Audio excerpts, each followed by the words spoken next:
হুজুর ওয়াজ দিতেছে 20 বস্তা সিমেন্ট দিলে তোমার আম্মা ব্যস্ত চলে যাবে, তুমি যদি 200 বস্তা সিমেন্ট দিতে পারো তাহলে তোমার আল্লাহ নাজাত করতে পারে। তুমি যদি হরদা করে পাথর চুমা দাও তুমি বেগুনা মাসুম বাচ্চা হয়ে যাবে না। তুমি যদি এক খতম কোরআন তেলাওয়াত করো তাহলে তুমি জান্নাতি হয়ে যাবে। একটা কোরআনের অক্ষরের 10টা নেকি, নেকির বস্তা আমরা বাইরে নিজে টালের টাল হয়ে দিছে।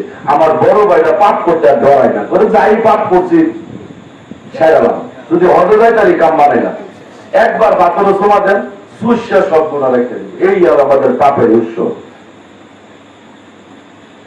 পাপ কোনদিন ক্ষমা হবে না,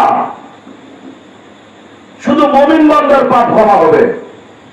মুমিনের ডাক আল্লাহ শুনে সূরা বাকারার 257 নম্বর আয়াত বলে দেবো, আমি আল্লাহ মুমিনের জিম্বা জামিনদার হয়ে গেলাম, আর কারোর জিম্বা জামিনদার আমি নয়। তাই আমার কথাটা ওদিকে ছিল, আমার কথাটা ছিল অসুস্থলি আদম, আদমের লিমিটে ইবলিশ না পেরা কাবের, কাবের পাঠ না পাক, কাবের হলো না পাক। যখন আদমের বন্ধন বক্ষণ করাইলো তখন তো আদমের ভিতরে ইবলিশ ঢুকিয়া গেল। ইবলিশ যে আদমের বন্ধন বক্ষণ করাইলো, আমার রেকর্ডিং আছে, কথা বলি মনে রেখে বাড়িতে যে ছেলে আপনারা যারা ছাত্র ভাইয়ের আছে বাংলা অনুবাদ করবেন, পড়ে দেখবেন কি লেখছে, সেদিন যে আফসোস করবেন আর করবেন আহাই এই কথাটি কেন আমরা জন্মের পরে শুনলাম না। আমরা বোধ তাবারকের কথা শুনলাম আর কবরের ভিতরে আত্রা বাইরে বেশি শুনলাম, কিন্তু আপনার বাড়ি হায়দ্রাবাদ কি কাম করলে ও আমরা শুনলাম না। কোথায় বেহেশতের বস্তা দিব আপনাদেরকে, শুনেন এই কথাগুলি। সূরা আরাফের 22 নম্বর আয়াত খুলে দেব, ইবলিশ আদমকে প্রবঞ্চিত করব, আদমের ভিতরে ইবলিশ ঢুকিয়া গেল, আদমের কাপড় খুলে গেল, বস্ত্র খুলে গেল। আল্লাহ পাক জিজ্ঞাসা করলেন, তোমাকে পূর্বে নিষেধ করেছিলাম তুমি গন্ধমের নিকটবর্তী যাইবে না, কেন গেলে? সূরা আরাফের 22 নম্বর আয়াত খুলে দেব, যখন আল্লাহ পাক বললেন হে আদম গন্ধমের কাছে কেন গেলে, আল্লাহ পাক আদম বলে দিলেন রব্বানা যালামনা আনফুসানা ওয়াল্লাম তাগফির লানা ওয়া তারহামনা লানাকুনান্না মিনাল জালিমিন। এটা হলো সূরা আরাফের 23 নম্বর আয়াত খুলে দেব।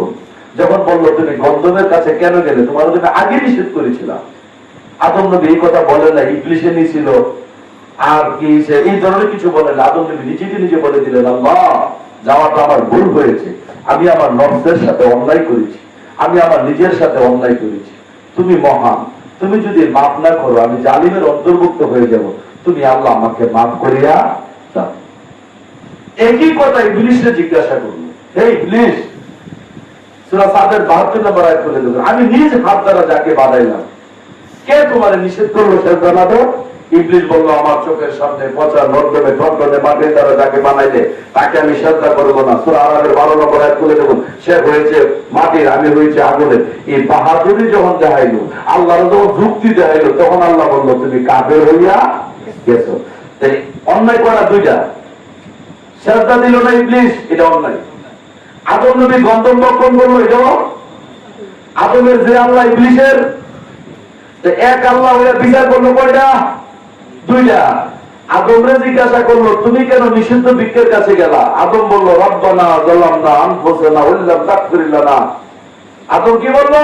আমি আমার নিজের সাথে জুলুম করেছি, ভুল আমারই হয়েছে, দয়াল আমি অন্যায় করেছি, তুমি আমাকে মাফ করে দাও। তুমি যদি মাফ না করো আমি জালিমের অন্তর্ভুক্ত হয়ে যাব।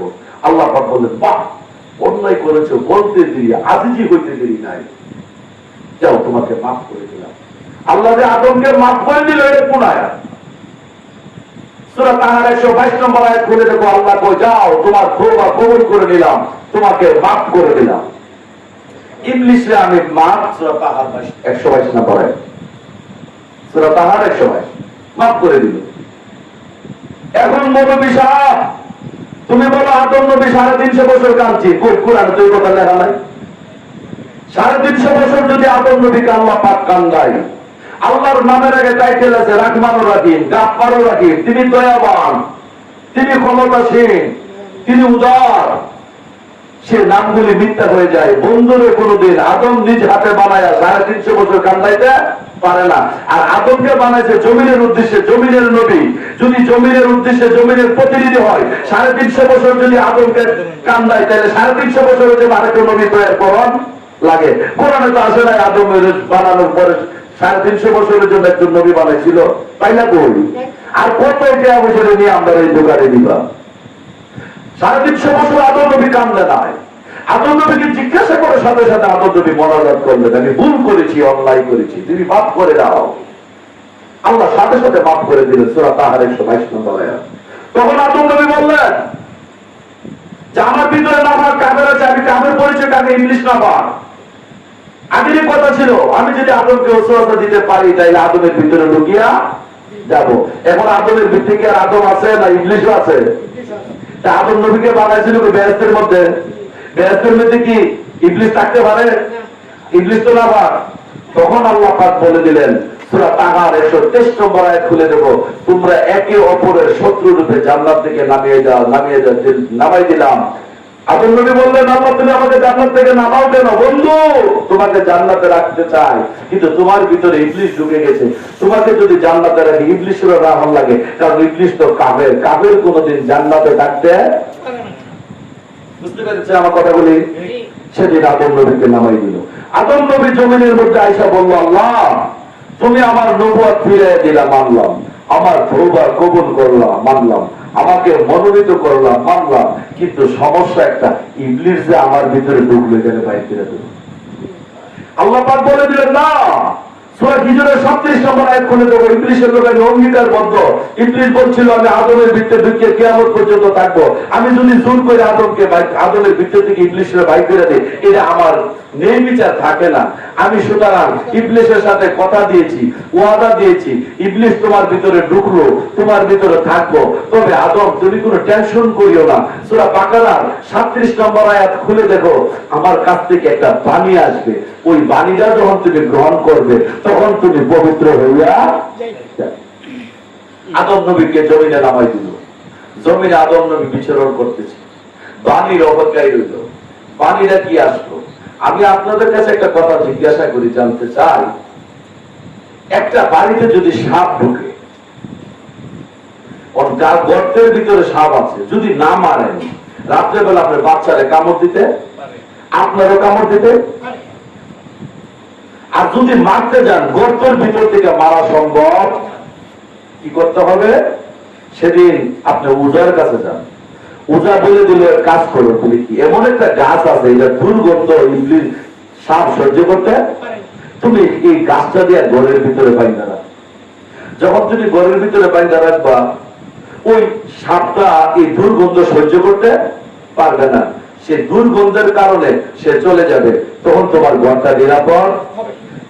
আদমের ভিতরে শয়তান নামে যে ইবলিশ নামে যে সাপ ঢুকেছে, ওই সাপ ইচ্ছা করলে বাইর করা যাবে না। আর এই সাপ যে ঢুকে ভিতরে থাকবো, আল্লাহ নবী অঙ্গীকার করতো। সূরা হিজরের 37 নম্বর আয়াত। আদম বলে দিল, আল্লাহ আমি যখন তওবা করলাম তুমি আমাকে মাফ করে দিলে, আমার মন নবুয়ত ফিরাইয়া দিলে, আমাকে তুমি কবুল করে দিলে, কিন্তু আমার ভিতরে ইবলিশটা তুমি বাইর করে দাও। আল্লাহ পাক বললেন তোমার ইবলিশ আমি বাইর করতে পারবো না, ইবলিশের সাথে আমি অঙ্গীকার করতো, তবে মনে রেখো আমার কাছ থেকে একটা বার্তা তোমার কাছে পৌঁছবে, বাক্য কিছু আসবে। সূরা বাকারার 37 নম্বর আয়াত। তো এই বাক্যগুলি যখন অনুসরণ করবে তখন তুমি পবিত্র হয়ে যাবে। সেদিন আদমের কাছে কি বাক্য আসছিল? সূরা আরাফের 29 নম্বর আয়াত খুলে দেখুন, হে আদম তুমি তোমার নিজ চেহারায় সেজদা করো।